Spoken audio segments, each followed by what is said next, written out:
26,000 চাকরি বাতিল মামলা, এসএসসি রিক্রুটমেন্ট স্ক্যাম 2016। তো আপনারা প্রত্যেকেই জানেন যে 10 ফেব্রুয়ারি 26,000 চাকরি বাতিল মামলার সুপ্রিম শুনানি শেষ হয়েছে সুপ্রিম কোর্টের প্রধান বিচারপতি সঞ্জীব খান্না ও সঞ্জয় কুমারের বেঞ্চে। তো বর্তমানে এই মামলার বহু প্রতীক্ষিত রায় রিজার্ভে আছে। ঠিক এই জায়গায় থেকে দাঁড়িয়ে সংখ্যাগরিষ্ঠ মানুষের বহু প্রতীক্ষিত প্রশ্ন, কবে এই মামলার বা এই জাজমেন্টের ফাইনাল রায় প্রকাশিত হবে এবং কাদের চাকরি চলে যেতে পারে এই চূড়ান্ত ফাইনাল রায়ের পরিপ্রেক্ষিতে। তো দেখুন, হাইকোর্টের ডিভিশন বেঞ্চ ও সিঙ্গেল বেঞ্চে এছাড়া সুপ্রিম কোর্টের একাধিক বেঞ্চে চূড়ান্ত শুনানির পর বহু ক্ষেত্রে ফাইনাল রায় অনেক দিন রিজার্ভে রাখা হয়। বিশেষত জীবন মরণের প্রশ্ন বা সংখ্যাগরিষ্ঠ মানুষের ন্যায় প্রতিষ্ঠা ও অর্থনৈতিক জীবনে আলো আঁধারি বিষয় যেখানে সংশ্লিষ্ট থাকে। তো 26,000 চাকরি বাতিল মামলা ঠিক অনুরূপ একটি সংশ্লিষ্ট বিষয়, যেখানে যুক্ত আছে 26,000 মানুষের অর্থনৈতিক জীবন ও আগামী দিনের অর্থনৈতিক ভবিষ্যৎ ও তার সাথে সামাজিক সম্মানের প্রশ্ন।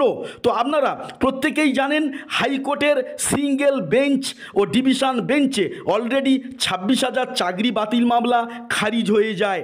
এক লহমায় 26,000 চাকরিজীবীর বর্তমান ও আগামী ভবিষ্যৎ অন্ধকারে ডুবে যায়। তো যোগ্য শিক্ষকদের জোরালো দাবি, হাইকোর্টে তাদের সাথে বিমাতৃসুলভ আচরণ করা হয়েছিল, কারণ যোগ্য শিক্ষকদের রেসপন্ডেন্ট ল ইয়াররা হাইকোর্টের কোনো বেঞ্চে ছিল না। কারণ যোগ্য শিক্ষকেরা মনে করেন যে হাইকোর্টে তাদের নিজেদের জন্য কোনো ল ইয়ার দাঁড় করানোর দরকার হয়ে পড়েনি। তারা মনে করেছিলেন যেহেতু তারা যোগ্য, তারা নিয়োগের প্রতিটা স্তর অতিক্রান্ত করেছেন যোগ্যতার পরিপ্রেক্ষিতে। নিয়োগের ক্ষেত্রে একটা টাকাও কাউকে কোনোভাবে যেহেতু তারা দেননি, তাই হাইকোর্টে তাদের অবস্থান ছিল এক প্রকার নিলিপ্ত। তো সেই সুযোগে বিরোধী রেসপন্ডেন্ট লয়াররা তাদের একতরফা সওয়ালের মাধ্যমে প্যানেল ক্যান্সেল করায়, যেটা যোগ্য শিক্ষকদের স্বার্থের কাছে পরিপন্থী এবং বর্তমানে এটি একটি সুপ্রিম কোর্টে চ্যালেঞ্জের বিষয়। তবে যোগ্য শিক্ষকরাই কেন বা, সকলেই স্বীকার করেছেন 2016 সালের প্যানেলে বহু দুর্নীতি হয়েছে, যেমন সাদা খাতা জমা দিয়ে চাকুরি, প্যানেলের বাইরে থেকে চাকুরি প্রাপ্তি, এছাড়া মার্কস ম্যানিপুলেশন ও র্যাঙ্ক জাম্পের মাধ্যমে চাকুরি। তবে একদিকে যেমন অযোগ্যরা টেন্টেড ক্যান্ডিডেট হিসাবে এই প্যানেল থেকে চাকরি করছেন, তার পাশাপাশি যোগ্যতার পরিচয় দিয়ে বহু প্রার্থী শিক্ষক হিসাবে বর্তমানে 6 থেকে 7 বছর কর্মরত, যাদের যোগ্যতা নিয়ে কখনোই কোনো দিন প্রশ্ন ওঠেনি। আবার এটাও স্বীকৃত সত্য, অযোগ্যরা চাকরি পাওয়ার কারণে যোগ্যতার পরিপ্রেক্ষিতে বহু প্রার্থী চাকুরি থেকে বঞ্চিত হয়েছেন। তো ঠিক এই রকমই একটা জায়গায় আমরা দাঁড়িয়ে দেখছি এসএসসি ইতিপূর্বে যোগ্য ও অযোগ্যর যে হিসাবের ক্ষেত্রে ভিন্ন ভিন্ন সাবমিশন জমা করেছিল, কিন্তু বর্তমানে এসএসসি তার অবস্থান কিন্তু ক্লিয়ার করেছে সুপ্রিম কোর্টে। 10 ফেব্রুয়ারি সুপ্রিম কোর্টের একেবারে শেষ শুনানিতে এসএসসি যোগ্য শিক্ষকদের হয়ে ডকুমেন্ট সাবমিশন করেছে, এটা আপনারা সকলেই জানেন, এ বিষয়ে কোনো দ্বিমত নেই।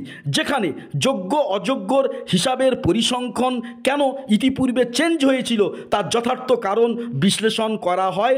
যোগ্য অযোগ্যের হিসাব যে মিলে গেছে তার লিখিত নথি এসএসসি লাস্ট 10 ফেব্রুয়ারির শুনানির পর সুপ্রিম কোর্টে নথি দিয়ে জানায়। যেহেতু 10 ফেব্রুয়ারি হেয়ারিংয়ে এসএসসি 3 মিনিটের বেশি বলার সুযোগ পায়নি, এসএসসি ধাপে ধাপে বিভিন্ন কাউন্সিলিংয়ের মাধ্যমে একাধিক ফেজে শিক্ষক নিয়োগ করেছিলেন।